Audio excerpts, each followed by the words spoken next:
겪었습니다만은 오늘은 다시 가을 날씨로 돌아간 것 같습니다. 하나님께서 따뜻한 날씨를 우리에게 허락하신 것처럼 오늘 주일에는 예배를 드리는 여러분 모두에게 하나님의 크신 은혜와 평강이 넘치시기를 주님의 이름으로 축원합니다. 2017년도 한 해를 살아오면서 쉽지 않은 여정을 달려왔습니다. 끝이 있을까요? 없을까요? 오늘은 교회적으로 금년도 마지막 주일입니다. 그래서 성령 강림 후 마지막 주일 이렇게 예배를 드릴 때 시작할 때 선언을 했습니다. 물론 한 달 양력으로는 남아서 이제 마지막 달에 우리가 마감해야 될 여러 사항들을 점검하고 완성하게 되겠습니다만은 금년에 뭐니 해도 종교개혁을 생각하면서 500주년의 해를 보낸 그런 은혜로운 한 해였습니다. 그러나 500주년을 기념하는 해에 특별한 것이 사실은 그렇게 많지 않았어요. 그래서 저는 곰곰이 생각해 볼 때 이 500주년의 해를 보내면서 내가 개혁되어야 되겠다. 내가 개혁되는 일에 대해서 앞으로 계속하겠습니다. 이런 마음이 가장 의미 있는 종교개혁 500주년을 이제 넘어간 의미가 아닌가 생각을 했습니다. 여러분, 종교개혁은 우리가 역사적으로 이제 500년을 넘기고 있습니다만은 갑자기 루터가 특별한 계시를 받고 개혁을 시작한 게 아닙니다.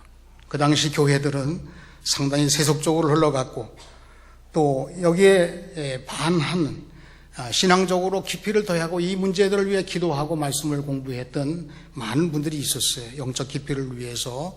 그래서 그들을 수도사라 이렇게 부르는데 이 수도사들이 깊은 영성이 종교개혁자들의 마음을 불붙게 했다. 그렇게 볼 수 있습니다. 그 가운데 클레보르 수도원의 버나드라는 수도사가 아주 깊은 영성을 가지신 분인데 이분들이 종교개혁자들의 마음을 많이 움직였다고 생각이 됩니다. 그가 남긴 글 가운데 사랑의 단계라는 글이 있어요. 여기 보면은 사랑의 첫 단계는 자기를 위하여 자신을 사랑한다. 첫 단계. 두 번째 단계는 자신을 위하여 하나님을 사랑한다. 세 번째 단계는 하나님을 위하여 하나님을 사랑한다. 네 번째 단계는 하나님을 위하여 자신을 사랑한다. 이렇게 되어 있어요. 1단계, 2단계, 3단계는 이렇게 올라갈수록 다 우리 고개를 끄덕이고 깊이 생각할수록 은혜가 되는데 이 네 번째 단계가 궁금합니다. 하나님을 위하여 자신을 사랑하는 것이다. 여러분, 이 뜻이 무엇일까요? 여러분, 하나님을 위하여 쓰임 받는 우리들이 하나님께서 정말 쓰신 바 되는 우리 하나님을 믿고 하나님의 자녀고 하나님 백성이 하나님의 영광을 위해서 마치 내가 하나님께 영광을 돌리는 데 있어서 하나님의 영광은 나에게 달려있다. 그렇다면 여러분, 나를 어떻게 하시겠습니까? 나를 사랑하지 않고서는 하나님께 헌신하는 쓰신 바 된 그런 삶을 제대로 감당할 수가 없겠지요. 그래서 깊이 하나님을 위하여 자신을 사랑하는 것이다. 이 말을 이 영성을 깊이 하는 수도사들이 그 많은 시간들을 보내면서 이 말씀을 최고의 단계라고 생각해 왔다면 우리는 짧은 순간이지만 정말 하나님을 위하여 헌신하는 내 자신을 어떻게 믿음으로 살아야 되느냐, 어떻게 하나님 뜻대로 나가야 되느냐, 이 많은 것들을 깊이 기도하고 고민하지 않으면 안 되겠다 하는 생각을 가져보게 됩니다. 여러분, 오늘 말씀의 주제를 저는 주를 찾는 자들이라고 정해봤어요. 우리 모두가 다 주님을 향하는 자들이고 주를 찾는 자들이고 주님께서 구원하신 것을 기뻐하며 영광을 돌리는 그런 거룩한 백성들이죠. 이 거룩한 백성으로 하나님을 사랑할 수 있는 종교개혁 그 이상의 열매가 되는 우리 자신들이 되기를 소원합니다. 마지막 주일에 2017년도를 보내면서 제가 오늘 하나의 자료를 가지고 왔습니다. 지난 1년 동안 어려운 조건 많이 있었는데 교회적으로도 시험도 없지 않아 있었습니다만은, 그런데 그게 우리들에게 주님을 찾는 데 더 우리의 은혜의 요소로 작용을 했고, 또 하나님 영광을 돌려드리는 데에 체험적인 은혜를 우리에게 주신 것이라고 생각이 돼서 제가 잠깐 여러분들에게 보고 겸해서 말씀을 드리도록 하겠습니다. 감사한 소식이니까 편안하게 들으시기 바랍니다. 지난 음식 선교 바자회에서 식중독으로 해서 많은 어려움을 겪었습니다. 고생하신 분들께 미안함과 감사의 마음을 이제 한 해를 이제 마감하면서 다시 한번 드려봅니다. 마음고생을 다하면서 수습을 위해 최선을 다한 분들에게도 감사드립니다. 우리 교회 음식바자회 치료를 받은 분이 99명이에요. 그리고 교회에서 이분들의 치료비를 즉시 우리 기획위원회에서 논의해가지고 지원하겠다. 그래서 1,300여만 원. 이 문제를 해결하는 과정 속에서 회사에서, 식품 납품하는 회사에서 보험 처리로 그렇게 도와주겠다고. 그래서 보험 처리가 이제 돼서 기다리 좀 중이었는데, 지난 주간에 그 소식이 왔습니다. 팩스로. 우리 교회에서 지출한 금액이 1,344만 원. 보험사에서 보상해 주겠다는 금액이 다 궁금하시죠? 제가 또 놀랄까봐 미리 좀 뜸을 들였습니다. 4,075만 2천 원이 지원이 됐어요.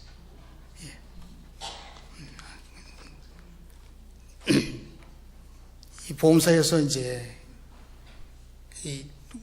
뭐 다 따지지 않고 보험으로 처리해 주는데, 제가 상상한 것보다 훨씬 더 많은 금액이 지원이 됐습니다. 사실 담임 목사로서 이 문제는 제가 뭐 태연하게 웃으면서 이렇게 진행을 했지만 속으로는 굉장히 어려운 문제입니다. 여러분, 요즘에 기독교에 대해서 이렇게 뭐 흉이 있으면 그걸 들추어내가지고 자기 나름대로 이득을 챙기려고 하는 사람들이, 오마이뉴스나 이런 데서는 조금만 흠이 있으면 다 그걸 뉴스화해가지고 하는데, 우리 교회에서 식중독이 100명에 가까운 인원이 했다. 그렇게 되면 교회도 신뢰도가 떨어지는 구설수에 오르고, 또 음식 납품하는 회사, 큰 회사인데 거기도 위생조사하고 뭐 그러면 뭐 거의 아주 초토화될 정도로 그렇게 어려움을 겪는다고 그래요. 없었던 것보다는 나을지 모르지만 있다고 할지라도 이렇게 은혜롭게 해결이 되고, 그래서 어떤 분은 교회에서 청구를 해서 받아간 분 이렇게 다 해서 1,300만 원이고요. 어떤 분은 청구만 하고 돈을 안 받아가신 분도 계시고 그래요. 지난번에 우리 기획인에서 논의해서 결정된 사항은 일단 교회에서 치료비를 다 대주고 나중에 개인별로 이게 다 이제 돌아가게 될 테니까 얼마가 나오든지 간에 감사하는 마음으로 그렇게 교회에 기여해 주면 좋겠다. 이건 전적으로 자율적인 것, 헌금 정도로 생각하는 것이지 다른 사항은 없습니다. 그러니까 거기에 대해서 은혜롭게 생각해 주시기를 부탁드리겠습니다. 지난 9월 달에는 내년 65주년을 기념해서 우리 교회가 2억 5천 정도 선교 사업을 하자. 그랬는데 2억 2,500만 원 정도 선교비가 헌금이 되고 작정이 되었습니다. 그런 이 교회 앞마당에 우리 오래된 수건 사업인 폐주택을 구입하고 해서 깨끗하게 정돈이 될 것입니다. 지난주일 우리는 추수감사들을 지키면서 6,700만 원 헌금 목표인데 6,200만 원 정도가 헌금이 돼서 거의 아마 오늘 주일을 통해서 다 다다르지 않을까 그렇게 생각을 합니다. 제가 이 말씀을 들어 보고를 하는 것은 하나님의 은혜가 우리가 생각하고 우리가 한 것보다 항상 넘쳐왔습니다. 우리가 행하는 모든 일 속에 하나님께서 영적으로 원하시는 것이 무엇인가를 이 담임 목사로서 그걸 생생하게 언제나 살아있는 그런 거룩한 소명 가지고 그걸 다 점검해야 되는데 제가 부족했습니다. 이런 마음을 고백을 했습니다. 여러분, 우리가 교회에서 행하는 선교 사업이든 무슨 사업 뭐든지 간에 그건 하나님께서 관장하시는 사업입니다. 그 외에도 다 그렇게 하는 것이지만 우리가 그래서 해야 될 일이 뭐냐?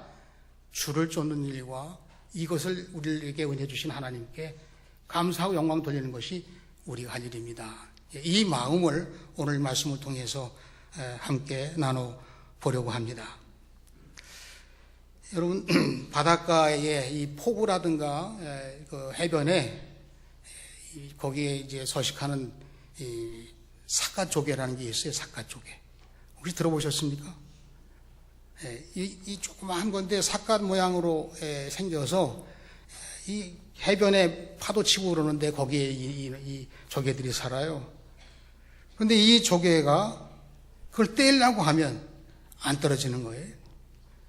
쇠로 호미 같은 걸 대고 해도 떨어지는데 보니까 이 바위가 깨져서 나오는 거예요. 그 정도로 단단하게 붙어 있는 거죠. 그러면 이 단단하게 붙어 있는 조개가 어떻게 이렇게 단단하게 붙어 있나? 학자들의 견해에 의하면 이 바위에 그 파도가 쳐서 바위가 막 모양이 바뀔 정도로 오랜 세월을 걸리겠지만 이렇게 되는 거기에 붙어 있는 이 조개, 시속 500km의 최고 속도가 그 정도 된다고 하는데 이 파도가 몰아칠 때마다 이 사과 조개는 거기서 떨어지지 않으려고 바위에 계속해서 더 붙어있고 더 붙어 있으려고 칼을 쓰는 가운데 생존력이 그렇게 된다는 거예요. 예수 믿는 사람들이 어려운 상황이 우리 주변에 많이 다가오고 또 찾아오고 예기치 못한 사건 사고가 많이 있습니다. 물론 예수 안 믿는 사람도 닥치게 되겠지요. 그러나 이 모든 그리스도인들의 신앙 고백은 뭐냐면 주님을 찾는 거예요. 주님께 붙어 있는 거예요.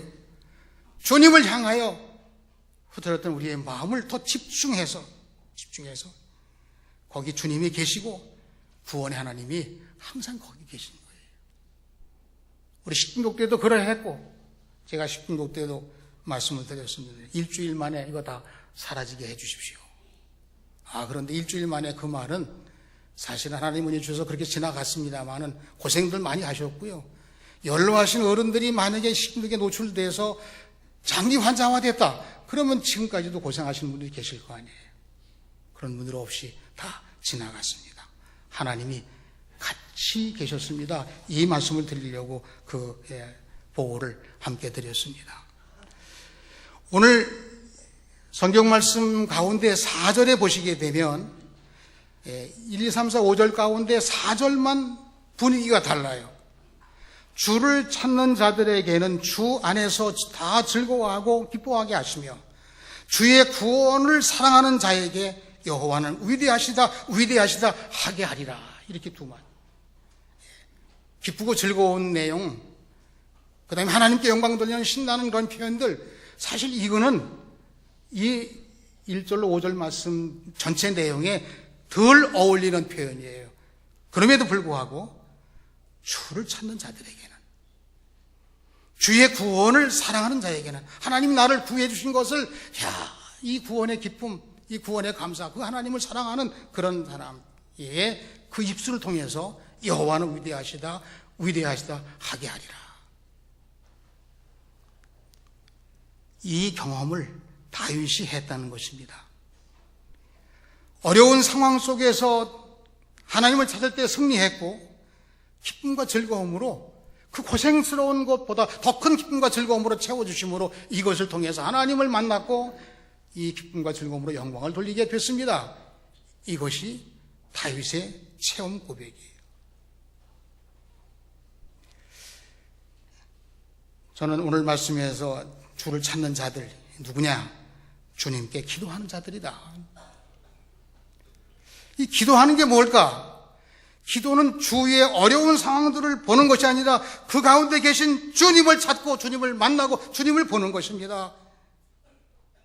그렇기 때문에 이 어려운 문제들이 우리들에게 인간적인 생각할 때는 실패했고 좌절했고 변명하고 괴로워했고 안타까워하고 탓하고 그렇게 했는데 예수 믿는 사람들의 입장에서 볼 때는 주님을 찾는 데에 합심했고, 그리고 뜻을 모았고, 그 주님의 뜻이 무엇인가를 찾아 나갔을 때 하나님께서 우리에게 아름다운 답을 주셨다고 하는 거예요. 여류 소설가 가운데 임옥인이라는 분이 있습니다. 이분이 한복 장백 출신인데요. 주일학교, 교회학교 다니면서 교사가 되는 꿈을 가지고 기도했습니다. 그래서 선교사님들이 세운 한복 영생고등학교를 졸업을 하고 또 좋은 기회가 주어져서 일본 나라 여자 사범학교를 졸업을 하고 모교에 들어와서 교사가 되었습니다. 근데 이분이 유독 몸이 약해요. 그래서 병치레가 많습니다. 40살이 돼서야 이 노처녀 이목인 씨가 28살 된 방기환 씨하고 결혼을 하게 된, 이분도 역시 소설가예요. 40살 노처녀가 28살 총각하고 결혼을 했습니다. 아무도 이의가 없으시네. 여자분들은 남자가 5살 연하의 처녀하고 결혼했다 그러면 펄펄 뛰더라고요. 심보가 틀렸다. 이분이 이화여대, 건국대 등에서 교수를 했고요. 봉소나 이런 제목 20여 권의 소설을 쓰신 분입니다. 그런데 어느 날 이분이 중풍으로 쓰러져서 온몸에 전신마비가 왔어요. 그래서 손가락도 못 움직입니다. 병원에서 치료가 안 된다고, 치료할 수도 없다고 더 이상 퇴원하라 그래서 억지로 쫓겨났어요. 집에서 이제 하고 있는데 한 번은 친구 중에 이제 권사님 한 분이 찾아오서, 신방왕후나 마찬가지죠. 문을 열고 들어오자마자 옥인아 일어나라, 이렇게 외치는 거예요. 그러니까 이 이목인 씨가, 아니 친구 사이에 이럴 수가 있나, 약 올리나, 내가 누워있고 싶어 누워있나, 왔으면 위로하고 기도해주고 그렇게 하고서 나를 격려하고 그래 마음을 좀 같이 해야지, 이럴 수가 있나. 그러면서 눈물이 울컥 나는 겁니다.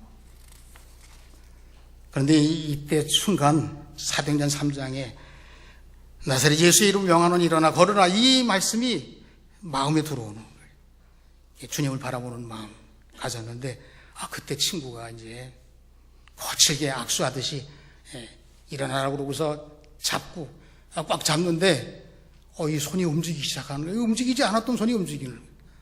이쪽 손도 움직이나 하고 움직여보니까 또 이것도 움직이는 거예요. 이렇게 극적인 순간에 또 이 친구가 옥인아 일어나라, 그러니까 자기도 모르는 사이에 손을 잡고 벽을 짚고 그리고 일어났어요. 그때 제자들이 거기 운동 왔는데 얼굴도 안 쳐다보고 밖으로 나가서 할렐루야를 외쳤다고 합니다. 이목인 씨 본명이 은옥이고요. 왕신일교에 나중에 서울 와서는 교수를 했을 때 본사로 왕신교를 선교했습니다. 이렇게 나은 후에 이분이 시를 하나 썼어요. 새손이라는 시를 썼습니다. 거기에 걸레 같은 내 손, 내 마음대로 움직이지도 못하던 손이 새손이 되었다. 그래서 나는 그리스도의 손을 안다. 십자가에 못 박힌 손을. 두 손 모아 기도를 드린다.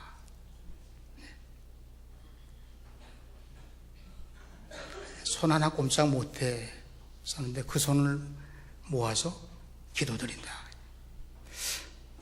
여러분, 2017년도 한 해를 살아오면서, 아니 지금까지 살아온 모든 생애가 예수 믿으면서 별 차이가 없네라고 생각하신 분들도 계시고, 어려움 가운데 누구를 탓하고 어떻게 했으면 좋겠다는 여러 가지 상황들이 있으나, 때로는 책임 전가하고 슬며시 속이기도 하고 숨기려고 하는 그런 안타까운 약한 마음도 있었으나, 오늘 우리는 이 말씀을 통해서 다시 한번 우리 마음을 새롭게 해보는 거예요.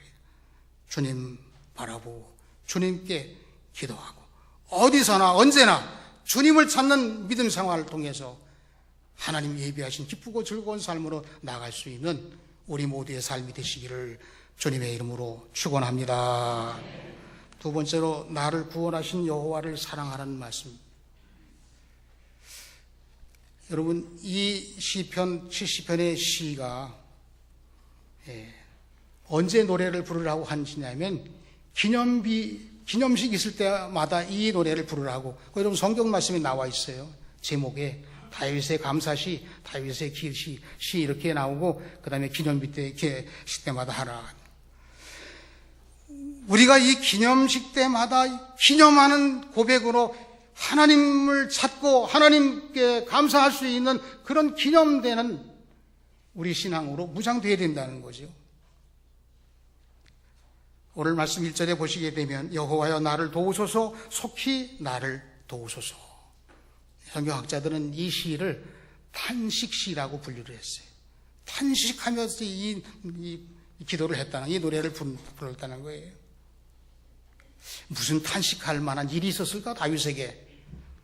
여러분, 다윗에게 최고의 탄식할 수밖에 없는 일이 무엇이 있었겠어요? 아들 압살롬이 반란을 일으켰습니다.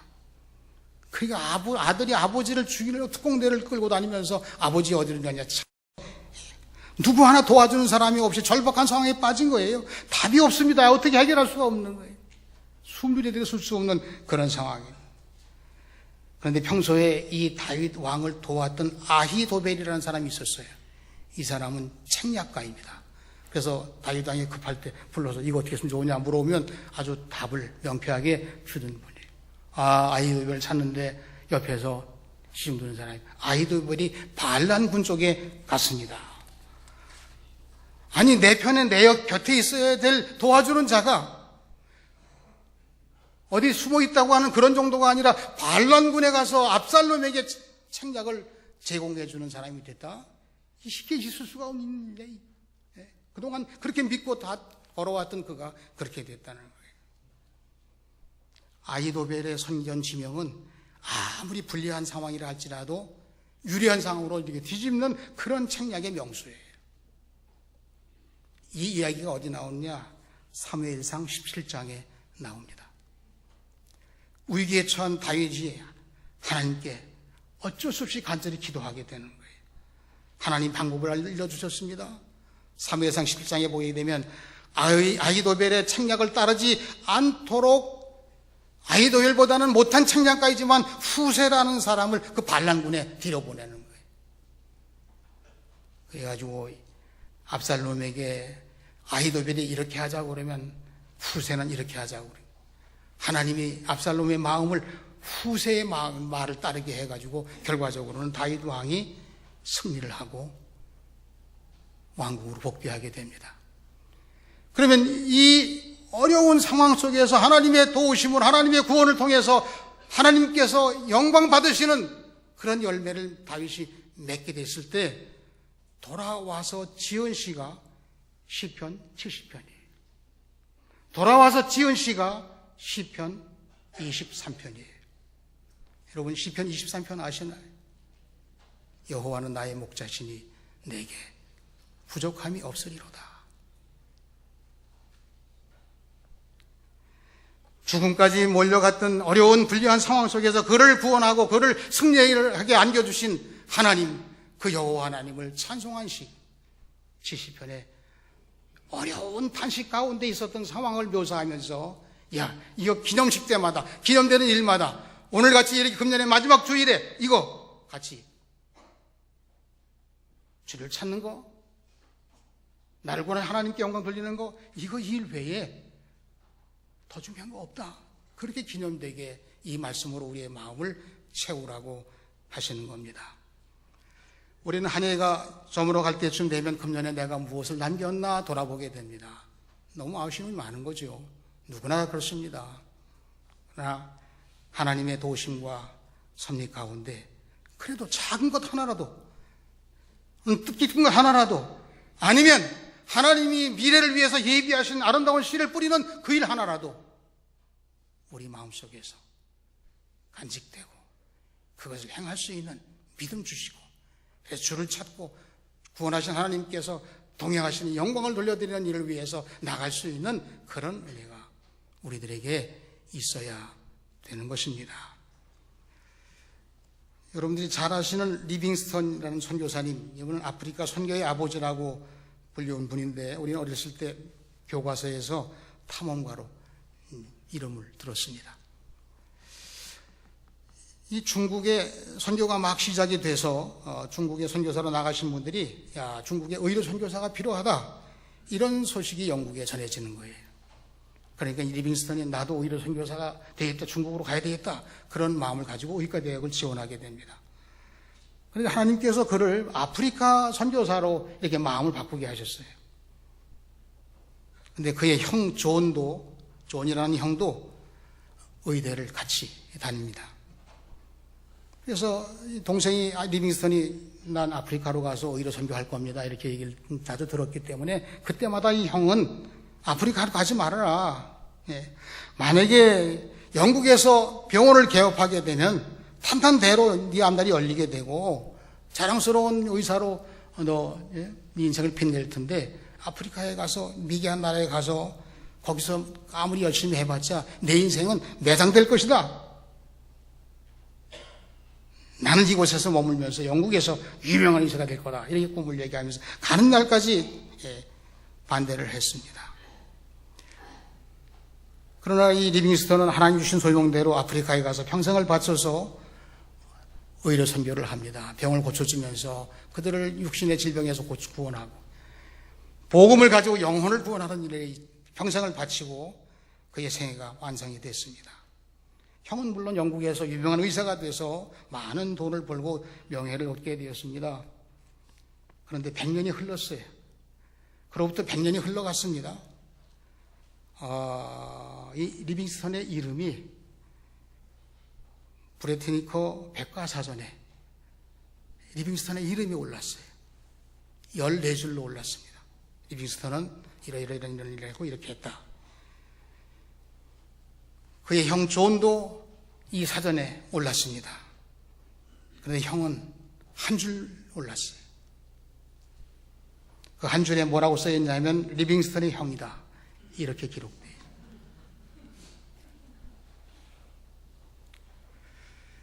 여러분, 하나님께서 우리들을 어떻게 열매를 맺게 해 주실까요? 구원의 하나님께 구원받은 자로서 구원의 하나님이심을 드러내고 그 영광을 돌려드리는 일을 위해서 어떤 일을 하든지 그 목표를 위해서 자녀들을 키우고 그 목표를 위해서 우리가 남은 생에 매진하고 그리고 우리 교회가 그 일을 위해서 존재한다고 그렇게 생각을 하고 구원의 하나님께 영광을 돌려드리며 항상 하나님께서 이렇게 영광 거두시기 위해 세우신 우리 교회 고아움부터 시작을 해서 오늘의 교회가 어려운 사람들 돕는 교회로 복음을 전하고 하나님께 영광을 돌려드리는 교회로 그 믿음, 그 정성, 그 일을 향해 나가지 않으면 우리는 언제나 빈손 되기 쉽습니다. 그런 마음을 가져야 되는 것입니다. 오늘 말씀 4절 하반절에 보시게 되면 주의 구원을 사랑하는 자들이 항상 말하기를 하나님은 위대하시다 하게 하소서. 이 다윗의 기도예요. 주님께 구원받은 사람, 구원하신 하나님을 사랑하는 우리 모두가 다 항상 말하기를 하나님은 위대하시다, 하나님이 하시는 일, 이 일 외에는 없다고. 그렇게 모든 사람들이 고백하고 찬송하고 그리고 그 말씀대로 행하기를 위해서 내 인생을 투자하겠습니다, 이렇게 불타는 마음으로 가기를 소원해야 된다 한 그런 말씀이에요. 저는 2011년도를 완성하면서 미완성이죠, 물론.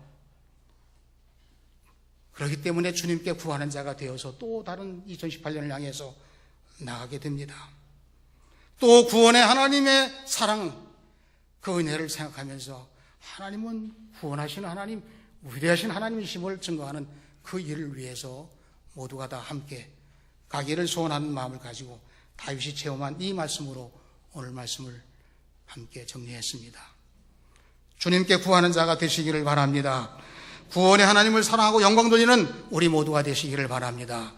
주님께서 여러분들을 통해서 영광 거두시는 놀라운 축복 역사가 2018년도에 열려지고 2010년도에 미흡한 모든 것들을 또 완성해 주셔서 계속 이어지는 하나님의 역사를 경험하는 우리 신풍교회 모든 성도가 되시기를 주님의 이름으로 축원합니다. 기도하겠습니다. 하나님 아버지, 두렵고 떨리는 마음, 부족한 마음을 가지고 고백합니다. 주님 바라본다고 하면서도 그렇게 달려오지 못한, 나의 갈 길을 다 달리고 믿음을 지키고 우리 주님을 향한 그러한 신앙 고백 완성하지 못했습니다. 그러나 구원하신 하나님께서 우리를 사랑하심으로 금년 한 해를 잘 매듭짓게 하시고 2018년도에는 하나님께서 우리를 구원하신 것 마음껏 영광 돌리며 자랑할 수 있는 우리 신풍교회가 될 수 있도록 인도하여 주시옵소서. 예수님의 이름으로 기도하옵나이다. 아멘.